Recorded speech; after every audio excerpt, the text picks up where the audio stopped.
Welcome back to the Ridge, guys. Today we're going to talk about how you can improve your nasty clay mountain soil and try to make it into a productive garden with organic materials and just with the least amount of chemicals possible. So first off, I have nasty clay soil. You guys know this if you watched these episodes before. If you haven't, take my word for it. Here in the mountains, nasty red clay soil. But today what we're going to use, these are alfalfa pellets. You can get these at any feed store. They're good, for your horses and things like that. But did you know alfalfa actually has natural plant growth stimulants, has a lot of macronutrients that your plants need. It's full of nitrogen. It's actually going to help build that soil food web up, so you can help to start turning your nasty mountain clay into actually productive garden soil.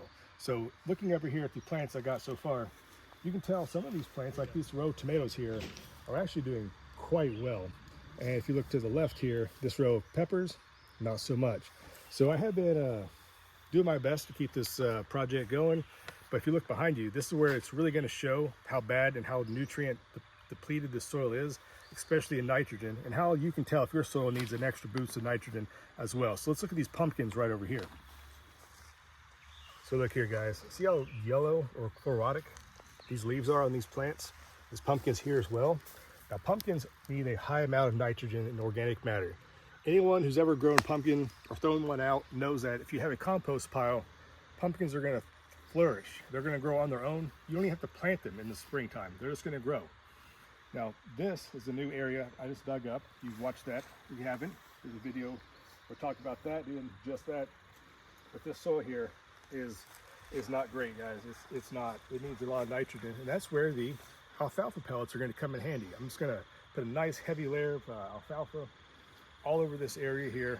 Hopefully it gives the pumpkins a little bit of a boost on the nitrogen front. So let's do that. So that's one way you can do it. But if you don't want to spend money, maybe you can grow alfalfa. You need a very specific climate and a very specific time of year, things like that to do it. Alfalfa is kind of particular how it likes to grow.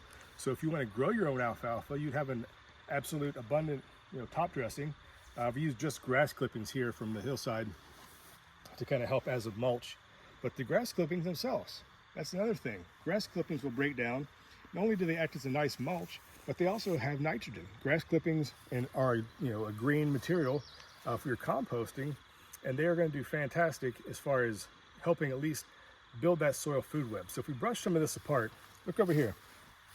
If we brush some of this grass clippings apart, you can kind of tell it's dry on the top. Underneath, the soil is nice and moist, okay? That is very moist, nice. It's kind of breaking down a little bit. It's a little bit darker here. But yeah, look at the grass or the ground right next to it.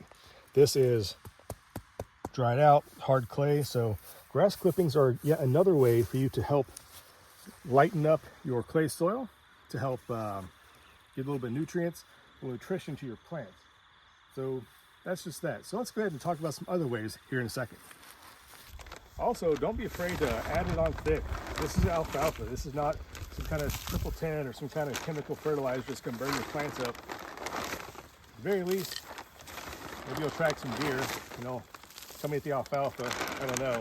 But it's another thing. It's just safe for your plants, okay? You can add this directly on your plants. It's not going to hurt them. It's not a chemical. And it's actually going to be very beneficial, like I said, to alfalfa. Use it in the garden. Another great way to add organic matter to your gardens is a process called chop and drop. So basically, we're pulling weeds out from this little flower bed area we're making right here. And all you do is you pull the weeds, you just kind of mulch your tomato plant just like this. It's, again, going to act as a mulch. It's going to break down, add some nutrients, increase the soil web. So again, you don't need to spend a lot of money to have great soil. Even if you start with horrible mountain clay like this, these methods will absolutely get you on your way. You'll spend very little money, and it's pretty much a never-ending thing. The grass is going to keep growing. You can have basically a never-ending supply of grass clippings. As long as you're not spraying with herbicides and pesticides and things like that, you need to be careful. Do not put those kind of things in your garden. Yeah, so that should be it for today, guys. Just a quick little tips on how to improve your mountain clay soil with organic matter. Basically free, basically cheap, and abundant. Thanks for watching, guys. We'll see you next time here. Some more projects up on the ridge. Bye-bye.